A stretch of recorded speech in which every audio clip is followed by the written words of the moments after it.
Saudações, meus amigos, minhas amigas da Casa Espírita Nosso Lar. É uma alegria estar mais uma vez com vocês nesse estudo. E hoje nós estudaremos o módulo 9, Lei de Adoração, roteiro 1. Nesse roteiro vamos conhecer o significado de adoração e o objetivo da adoração.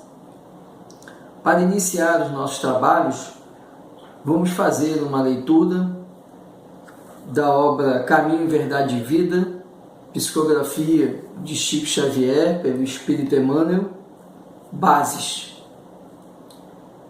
Disse-lhe Pedro: nunca me lavarás os pés.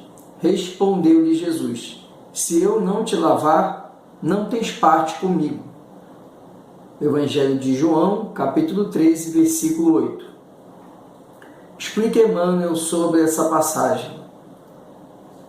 É natural vejamos, antes de tudo, na resolução do Mestre, ao lavar os pés dos discípulos, uma demonstração sublime de humildade santificante. Primeiramente, é justo examinarmos a interpretação intelectual, adiantando, porém, a análise mais profunda de seus atos divinos. É que, pela mensagem permanente do Evangelho, o Cristo continua lavando os pés de todos os seguidores sinceros de sua doutrina de amor e perdão. O homem costuma viver desinteressado de todas as suas obrigações superiores, muitas vezes aplaudindo o crime e a inconsciência. Todavia, ao contato de Jesus e de seus ensinamentos sublimes, sente que pisará sobre novas bases, enquanto que suas apreciações fundamentais de existência são muito diversas. Alguém proporciona leveza aos pés espirituais para que marche de modo diferente nas sendas evolutivas. Tudo se renova e a criatura compreende que não fora essa intervenção maravilhosa e não poderia participar do banquete da vida real. Então, como o apóstolo de Cafarnaum, experimenta novas responsabilidades no caminho e, desejando corresponder à expectativa divina, roga a Jesus lhe lave não somente os pés, mas também as mãos e a cabeça. Sobre a orientação dessa mensagem, vamos fazer a nossa prece inicial. Aqueles que desejarem podem fechar os olhos para ajudar a nos conectarmos com a espiritualidade superior. Jesus Cristo, nosso Mestre, nosso guia, espíritos bons e espíritos de luz que nos auxiliam, nos ladeiam nessa jornada. Neste momento, nos preparamos para o estudo da doutrina espírita, rogando que, na forma dessa mensagem que acabamos de ler, tenhamos, por meio da misericórdia divina do Pai e do amor infinito do Cristo, lavados não só nossos pés, mas nossas almas, pelas luzes provenientes das esferas superiores que vêm iluminar o nosso estudo. Que assim seja. Vamos então iniciar o estudo do módulo 9, roteiro 1. Hoje estudaremos o módulo 9, Lei de Adoração, roteiro 1, a adoração, significado e objetivo. Inicialmente, precisamos então compreender o sentido, o significado da palavra adoração. Vamos buscá-lo no dicionário. O dicionário Ruais, ele afirma que adoração seria o ato ou efeito de orar, que está intimamente relacionado à palavra veneração, culto que se rende a alguém ou a algo considerado divindade. O dicionário nos apresenta o conceito, de que forma esse jargão, essa palavra, adoração, qual o sentido dela na língua portuguesa. E vemos aqui que o autor do dicionário, ele dá o sentido de veneração, dá um sentido de cultuar, render homenagem a alguém. Colocar alguém num patamar de divindade. Já trazendo aqui uma acepção mais antiga, mais rústica do que podemos entender por adoração. No sentido vulgar, no sentido comum, seria prestar culto à divindade. Mas na doutrina espírita, como devemos compreender a lei de adoração? O que vem a ser adoração para a doutrina espírita? Os espíritos, quando indagados por Kardec sobre a adoração, sobre o que seria adorar e qual o sentido de adoração, recebeu da espiritualidade superior a orientação de que a adoração consiste em levar o pensamento a Deus. Então, o ato de adorar, que é quando Cristo foi indagado pelos fariseus qual seria a lei mais importante, e Cristo então disse que amar a Deus sobre todas as coisas seria a lei mais importante. Na verdade, Cristo dizia ali da lei da adoração. O ato de amar a Deus é o ato de se aproximar dele. E a forma que nós temos de nos aproximar de Deus é exatamente pelo pensamento. Porque Deus está permanentemente em todas as coisas. Deus é a origem de todas as coisas. Inteligência suprema. Então, tudo tem Deus. Porque tudo vem de Deus. O que acontece é que, por vezes, nós não conseguimos nos aproximar dele. Ou melhor, na maior parte do tempo, nós estamos distantes dele. Distantes energeticamente, distantes do que ele coloca para nós, do que ele espera de nós.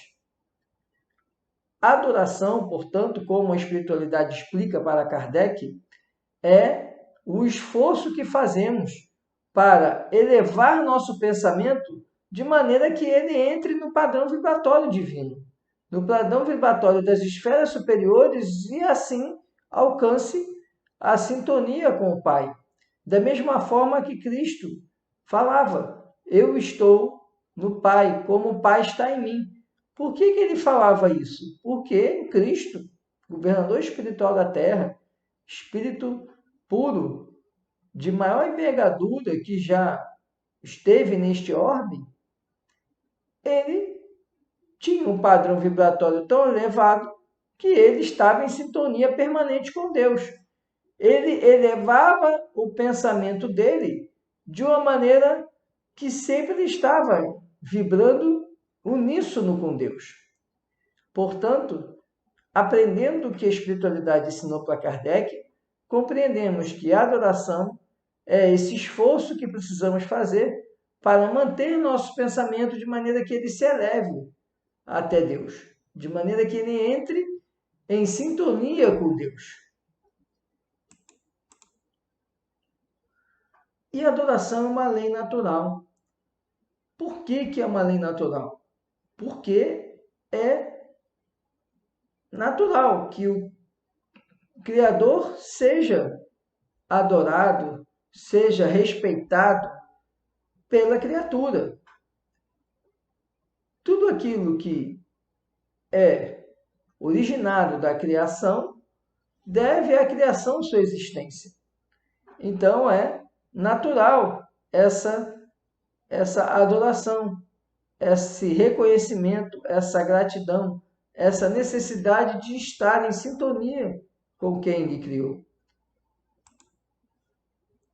E veja, é tão natural que o homem, desde os tempos mais rústicos, desde da era das cavernas, quando o homem começou a tomar consciência da sua existência, ele também percebeu que existia algo que era maior que ele. Por que isso? Porque já é da origem. Quando o nosso espírito é criado simples e ignorante, em nós já é inato a certeza de que há algo superior e algo que nos criou. Então é um sentimento que o homem traz dentro de si. Até mesmo o esforço de negar a Deus significa que você traz um sentimento inato de que existe algo superior. Você apenas não aceita. Mas esse sentimento ele existe. Então é inato do homem a necessidade de ter essa busca de Deus. Porque ao criar o espírito simples e ignorante, o espírito já traz codificado dentro de si essa certeza da existência de algo superior. Como eu disse, desde o tempo das cavernas, o homem já trazia o sentimento da existência de forças superiores. Então, todos os povos, de formas diferentes, identificaram deuses, identificaram Deus no momento em que parte da humanidade se torna monoteísta, mas mesmo nos tempos mais longínquos, ainda que politeísta, ou seja, admitindo a existência de vários deuses, sempre houve essa ideia da existência de uma força superior imaterial, incorpórea. Essa forma de visualizar essa força incorpórea, essa força imaterial, ela acabava sendo interpretada de maneiras equivocadas, porque começou-se a perceber ou avaliar que Deus, ou esses deuses, eles seriam vingativos. Então, se nós não fizéssemos aquilo que eles queriam, nós seríamos punidos pela ira daquela força divina. Também, os deuses eram associados ao poder, à força, já que eles eram imateriais, então eles eram indestrutíveis, então eles acabaram sendo associados à guerra, à luta, à subjugação. E como esses deuses eram vingativos, eram guerreiros, obviamente precisavam ser agradados, agraciados. Então eram deuses que se faziam oferendas, se faziam sacrifícios na expectativa de aplacar a ira dos deuses, na expectativa de que os deuses fizessem a vontade de nós, criaturas. E ainda hoje nós percebemos isso quando nós nos relacionamos com Deus, sempre pedindo e esperando que Ele faça o que nós desejamos. E pior, nos aborrecemos com Deus se Ele não atende o nosso pedido. Quando é ilógico que a criatura ela exerça poder sobre o Criador. A existência do universo não é para que Deus faça aquilo que o universo quer. O planeta não para de girar porque quis, ele gira porque Deus assim o quer. Os sistemas que orbitam em torno de sóis, de estrelas maiores, de maior magnitude, eles não orbitam porque querem ou deixam de querer, eles orbitam porque Deus assim quer. Então, nossa existência, se o nosso planeta ele gira porque Deus quer, muito mais nós devemos nos ater à vontade de Deus, nos atinar, nos sintonizar com o que Deus quer. Muitas vezes também eles associavam deuses a animais ferozes. Como aquele animal tinha um destaque na natureza, ele revelava uma especial característica, um especial poder.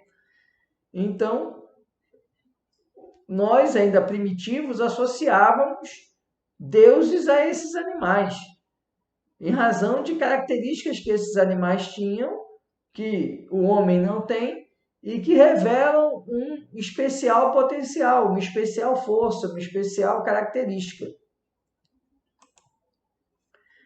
E o homem também associa associava Deus a fenômenos da natureza, porque ele via o vento e não sabia de onde vinha aquela força. Vinha a chuva, a água caía do céu. Aquela água que ele via no lago, de repente começava a cair do céu. Aquilo para ele era um Deus agindo, o Deus da chuva. Né? Via o sol, né? Quem acendia o sol era o Deus que estava ali morando no sol, o Deus do trovão, né? O raio, o trovão. Né? Aquilo era uma força tremenda na natureza que o homem não conseguia compreender. E para ele, portanto, ela tinha uma origem divina. E aí vemos o vulcão, por exemplo, né? Várias religiões politeístas, somente na região da Oceania, associavam Deus, né, à existência de um Deus nos vulcões. Inclusive diziam que o Deus habitava, determinado Deus habitava no vulcão. E quando Deus não estava satisfeito, o vulcão entrava em erupção e eles precisavam fazerem oferendas para acalmar o Deus que estava ali morando naquele vulcão. Animais selvagens, né, o leopardo, o leão, também eram associados a Deus, dadas as características, a velocidade, a força, né, a pujança, que então eram características que o homem não tinha. O homem não conseguia correr como um leopardo, como uma onça, como o tigre, né? Não tinha a força também de um leão. Então ele associava deuses a esses animais. Ou os deuses ligados ao combate, à guerra, que era algo que o homem precisava acreditar que estava sendo ajudado por um Deus para que ele pudesse vencer a guerra. E os fenômenos da natureza, como o trovão, o raio, como então era conceituada a palavra Deus entre os povos antigos? Deus, portanto, era tido como algo muito amplo. Era uma qualificação genérica que se dava a todo ser existente fora das condições humanas. Tudo aquilo que revelava características sobre-humanas, sobrenaturais, que o homem não conseguia qualificar, não conseguia compreender, o homem, portanto, atribuía uma divindade. Por que isso? Porque era uma forma do homem justificar aquilo que ele não sabia explicar.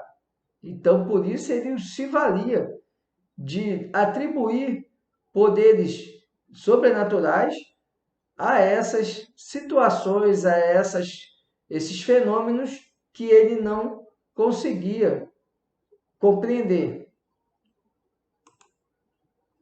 Tudo que representasse um poder maior que o do ser humano era adorado como Deus. E nós vimos agora mesmo, o vulcão, o trovão, animais, características de animais selvagens, velocidade, força, subjugação, deuses ligados ao poder, à guerra. Tudo isso era como os povos antigos, eles compreendiam Deus. E compreendiam um Deus que, na verdade, refletia suas características, já que viam Deus como um Deus vingativo, como um Deus punitivo, como um Deus que só fazia algo se recebesse um benefício em troca. Como um Deus que ele era vaidoso, era impetuoso, era cruel. Se nós desobedecêssemos ou descumpríssemos determinadas regras, sofreríamos a mão pesada de Deus sobre nós. Isso nada mais era do que a forma como o próprio homem agia. O homem era cruel, era impetuoso, só agia se recebesse determinados benefícios. Então, os deuses refletiam as características daqueles espíritos ainda que nós fomos em eras longínquas. E refletia também a multiplicidade de deuses, refletia também a grande gama de situações e de questões que o homem não conseguia compreender. Não conseguia compreender externamente nem internamente. Mas o que acontece é que a evolução da adoração, a evolução dessa relação entre nós, criaturas, e Deus, Criador, ela foi evoluindo conforme os espíritos vão evoluindo, conforme a humanidade foi evoluindo. Por quê? Porque o espírito, ele nunca regride. Ou ele estaciona, na pior das hipóteses, ou ele avança nas jornadas evolutivas, conforme ele reencarna. E com isso o homem foi tendo cada vez mais compreensão de si, compreensão de suas relações com o mundo, com o próprio mundo espiritual, e foi ampliando, aprimorando essa concepção a respeito de Deus. Aperfeiçoando-se intelectual e moralmente, o homem também aperfeiçoa sua concepção de Deus e sua forma de adorá-lo. Conforme o espírito vai evoluindo, o espírito vai percebendo, tendo melhor percepção de Deus e tendo melhor percepção dessa relação que deve ter com Deus. Por isso que hoje a boa parte da humanidade não percebe Deus como esse Deus do vulcão, Deus do fogo, Deus do raio, do trovão, do leopardo. É verdade que existem religiões politeístas, mas mesmo essas religiões politeístas, elas vão mitigando com o passar dos anos essa compreensão de Deus. A cada milênio, essa compreensão dos deuses, ela vai sofrendo depuração. O espírito, ele evolui em jornadas múltiplas. Um dia fomos hindus, vivemos na Índia, um dia vivemos na China, um dia vivemos nos países nórdicos, hoje vivemos aqui no Brasil. E o Ocidente, a partir dos hebreus, passou a ter uma visão de um Deus único, uma visão monoteísta, em contraposição com as visões, as concepções politeístas.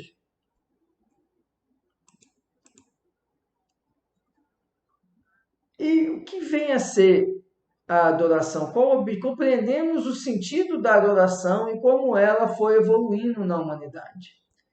Mas o que é a adoração? Kardec pergunta aos espíritos. O que vem a ser adorar?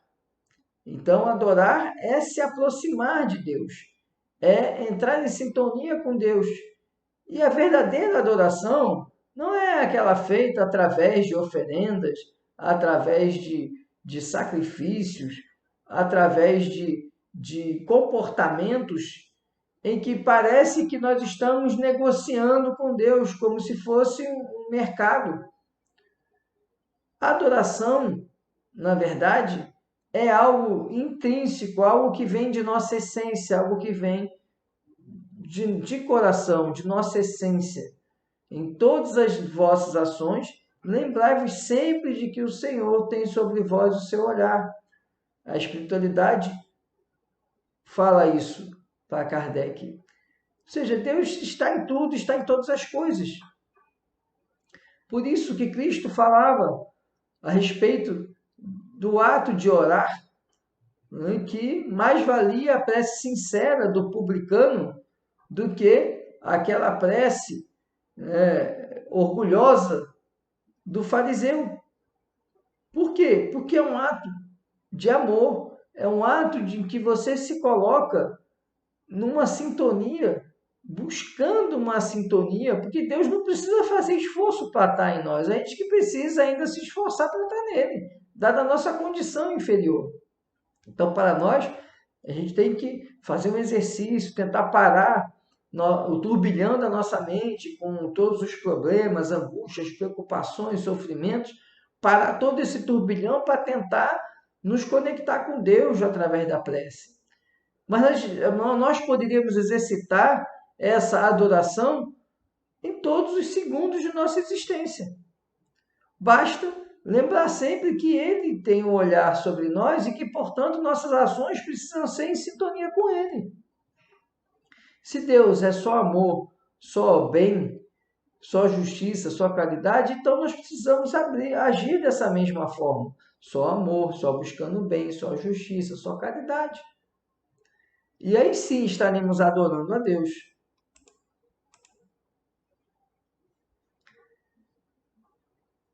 E, portanto, se podemos dizer que Deus tem preferência, Ele tem preferência pelos que o adoram de fundo do coração, com sinceridade, fazendo o bem e evitando o mal. Como eu acabei de dizer, a adoração é, na verdade, você está em sintonia com Deus. E para estar em sintonia com Deus, você tem que estar vibrando na mesma frequência que Ele. E como é que você vai fazer isso? Através do seu pensamento, porque o pensamento ele vai conjugar com a vontade, vai chegar nas suas ações. Então, tudo vem pelo pensamento, que vem do espírito.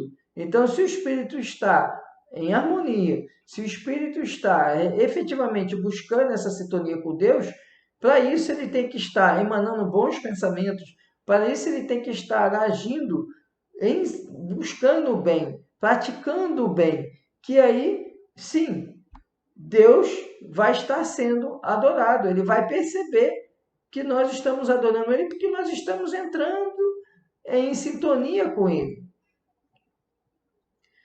Então, Deus ele não espera de nós que nós façamos sacrifícios, ofertórios.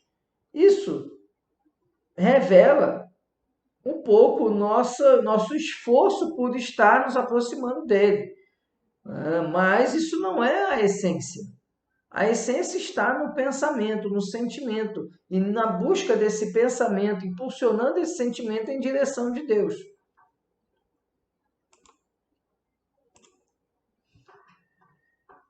E Emmanuel, ele fala, né? Não pergunteis, pois, se alguma forma de adoração há que mais convenha, porque equivaleria a perguntar de se mais agrada a Deus ser adorado num idioma do que no outro. Ainda uma vez vos digo, até ele não chegam os cânticos, senão quando passam pela porta do coração. Então vejam, se nós fôssemos imaginar que existe uma maneira certa de adorar a Deus, então só seria privilegiado quem soubesse essa fórmula. E como seria Deus, um Deus bom e justo, se ele tivesse fórmulas para ser amado?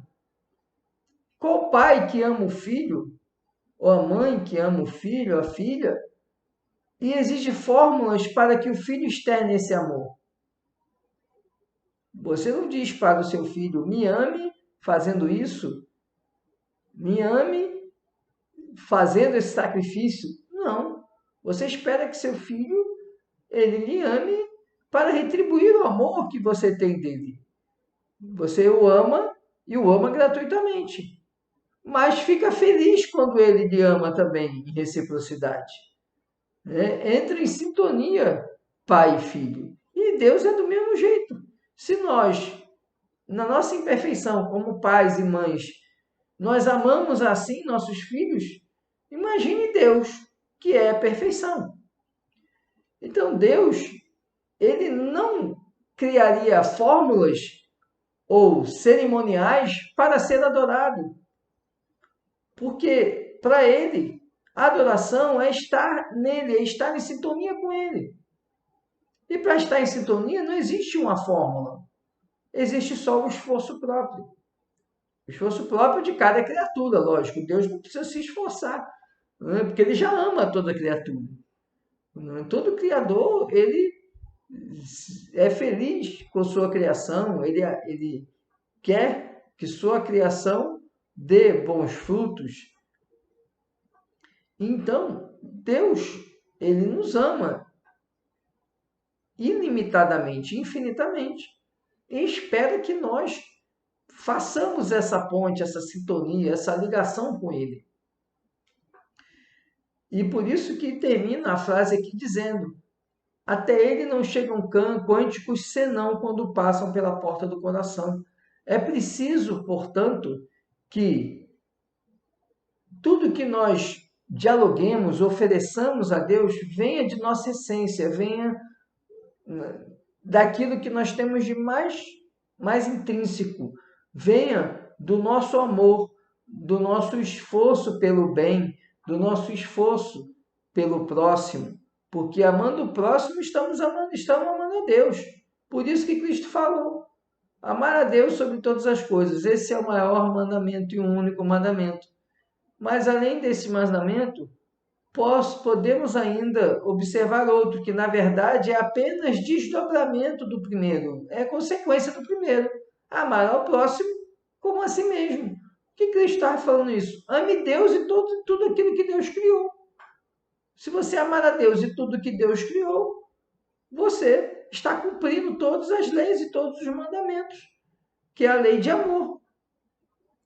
Então, a lei de adoração, ela é uma lei natural, porque desde o momento que Deus cria o universo e, portanto, todas as suas criaturas que povoam o universo, ele ama as criaturas. Então, é natural que a criatura consiga entrar em sintonia com o Criador. Porque entrando em sintonia com o Criador, a criatura será plena. Por isso que os espíritos puros, como Jesus, estão plenos porque eles têm sintonia perfeita com o Criador.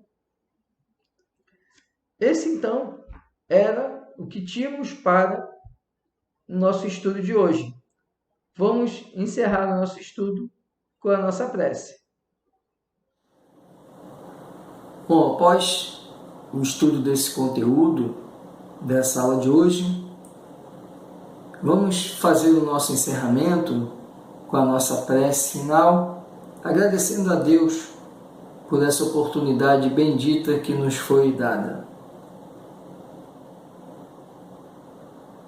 Amado Mestre Jesus, Espíritos bons, Espíritos de luz, encerramos agora esse estudo da doutrina espírita, agradecendo ao Pai por mais essa oportunidade. Que o estudo da lei de adoração hoje realizado oportunize nossa compreensão do amor infinito de Deus, do seu auxílio permanente e nos possibilite nos aproximar, ainda que pouco a pouco, do Pai Celestial. Que essas luzes que recebemos nesse estudo iluminem nossa semana, iluminem nossa casa, nossa família e alcance a todos aqueles que sofrem, a todos que atravessam tribulações, acalmando, consolando, curando e fortalecendo, assim como fomos agora fortalecidos pela certeza do amor infinito de Deus. Obrigado, Senhor, por essa oportunidade que nos foi concedida. Que assim seja. Então, é uma alegria essa oportunidade desse estudo. Vamos nos preparar para mais uma semana. Caso tenham alguma dúvida, use nosso grupo de WhatsApp para que essas dúvidas sejam compartilhadas. Muito obrigado, fiquem em paz, fiquem com Deus e até a nossa próxima aula. Se você tem alguma dúvida ou curiosidade sobre a doutrina espírita, ou ficou com alguma dúvida sobre o conteúdo dessa videoaula, deixe sua pergunta aqui na minha caixa de perguntas do Instagram, que eu responderei para vocês, tanto pelo Instagram, como também em outra videoaula. Não fique com dúvidas. Contem comigo para conhecer um pouco mais sobre a doutrina espírita. Muito obrigado, muita paz a todos.